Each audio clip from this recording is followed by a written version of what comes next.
Hello, it is Brad, and I am here with my first week of 365. That's where I've challenged myself to watch 365 movies in, you guessed it, 365 days.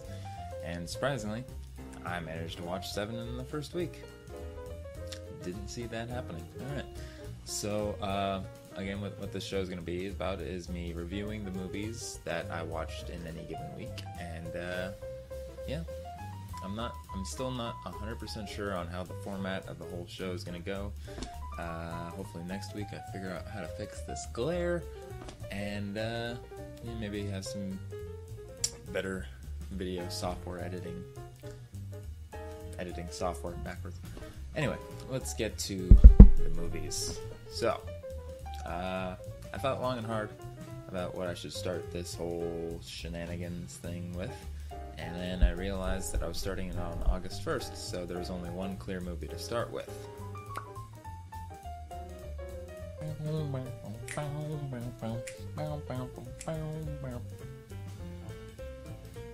I am absolutely obsessed with the soundtrack for this movie. I bought it immediately after I saw it, and I've been listening to it non-stop while I work. Now the movie, I don't think I can remember the last Marvel movie I watched where I just had the biggest smile on my face throughout the entire thing. It had such great comedic timing. The actors' banter was just perfect throughout the thing, and even for a Marvel movie, it had its quintessential depressing moments, and it may or may not start with one of those straight to your face. But as soon as Star-Lord's doing his little dance and the title sequence pops up, I knew that I was going to enjoy it the whole way through. So I wouldn't say that it's the best Marvel movie that I've seen, but it's definitely up there. I'm definitely excited for the second one. I'm excited to see where what's his name, James Gunn, is going to take these characters and what kind of endeavors they're going to find themselves in. And I really want to see more of Cosmo the Space Dog, because he didn't get nearly enough screen time in this one. So for this one, I'm going to give it 4 out of 5. And I'm also going to be working on a better rating system for future weeks. It's the first one. Calm down. So second up on the list is... I've been wanting to watch this movie since it came out, last year? Was it last year or the year before? Was it 2012? Anyway, since it came out. I was just infatuated with the cast, and I wanted to give Wes Anderson another chance because I wasn't exactly the biggest fan of Life Aquatic, so I haven't really seen any of his other work, but with this one I figured that the cast would be enough to bring me in to give it another chance. And I'm glad it did, because it totally paid off. Ed Norton's Scoutmaster was just a delight to watch. It was nice to see Bruce Willis not in a Bruce Willis-esque role for once. I liked seeing him not running around doing unphysically possible things, And the love story was cute. It was cute. There was parts of it where I wasn't exactly hooked by it, but it was definitely a joy to watch. This one, I think I'm giving 3.5 stars. Next up is... Now, I still haven't seen Ben Affleck's directorial debut with Gone Baby Gone. It's on my list. I think I may watch it this next week. I'm not sure, but I was really impressed by this movie. It was really well shot for someone who's kind of spent most of their career just acting and not filmmaking. And the way it was written, it had great character development, and he had a way of making you feel sad for the characters which you shouldn't be feeling sad for. And I love it when a director and writer can do that, make you connect with someone that you know shouldn't be the protagonist of a story. That's why I love Dexter so much. And you know, I personally am a sucker for any movie with a heist scene, and this one had a good 3 or 4. So this one I'm gonna give 4.5 out of 5. It was really good, and I was hooked in from the start. Next up is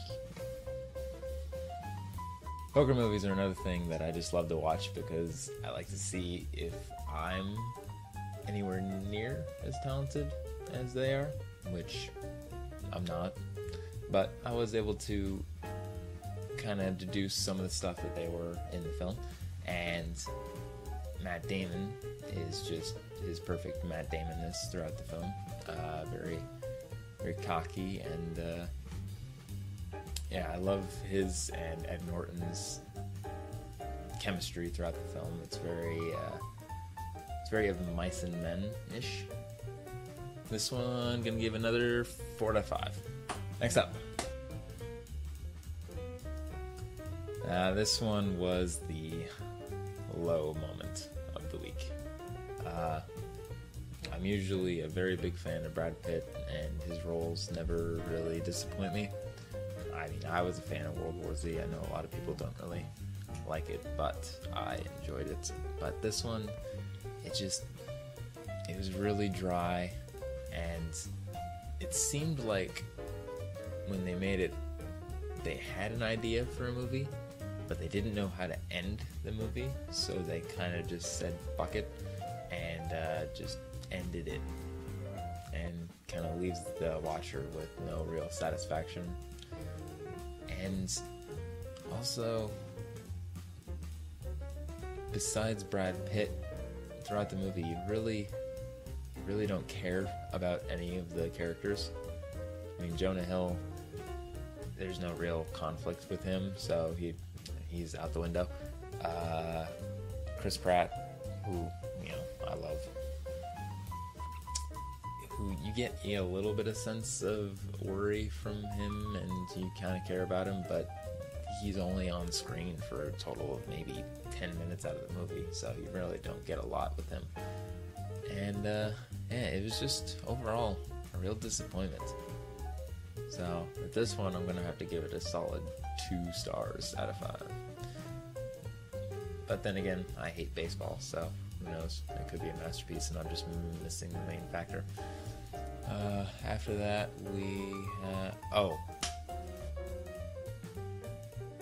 I've been wanting to watch this movie for I don't know how long, but I've never been able to find it. And this whole challenge finally gave me the kick in the ass that I needed to go out and just buy the movie.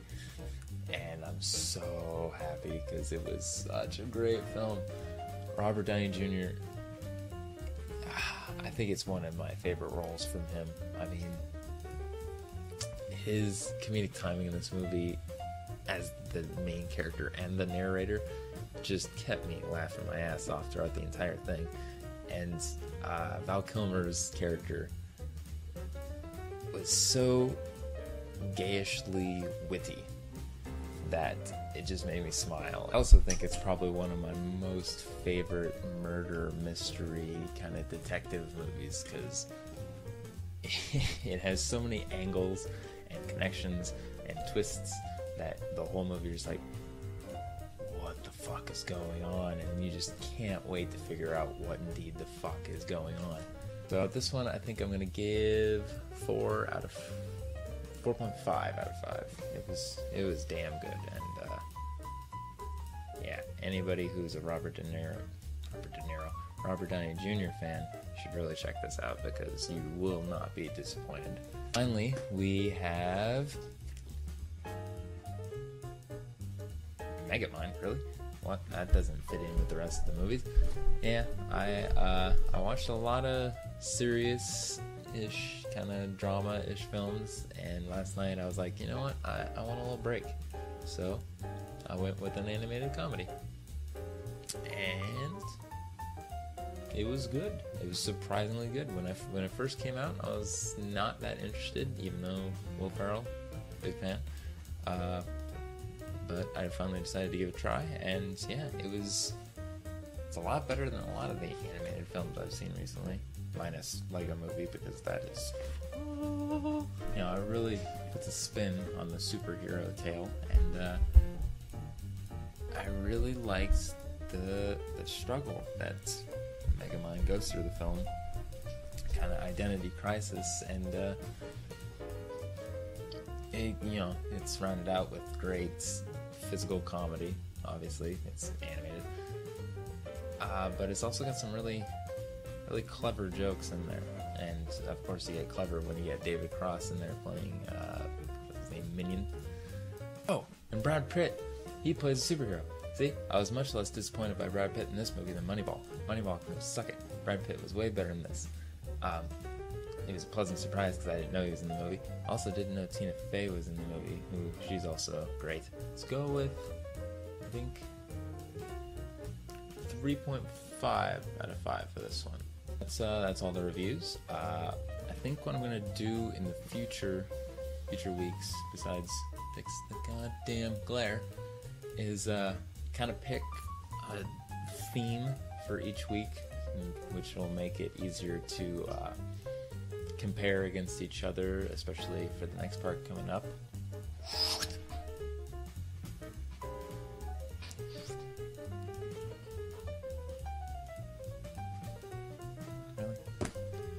I'm also going to work on animations. So, movie of the week. Clearly, this is pretty self-explanatory. I'm going to take the 7 movies that I watched in the week, and I'm going to pick my personal favorite.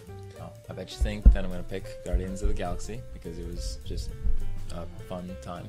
But I'm going to have to give it to Kiss Kiss Bang Bang this week, because that not only was the best movie I watched this week, it's probably the best movie I've watched in a while.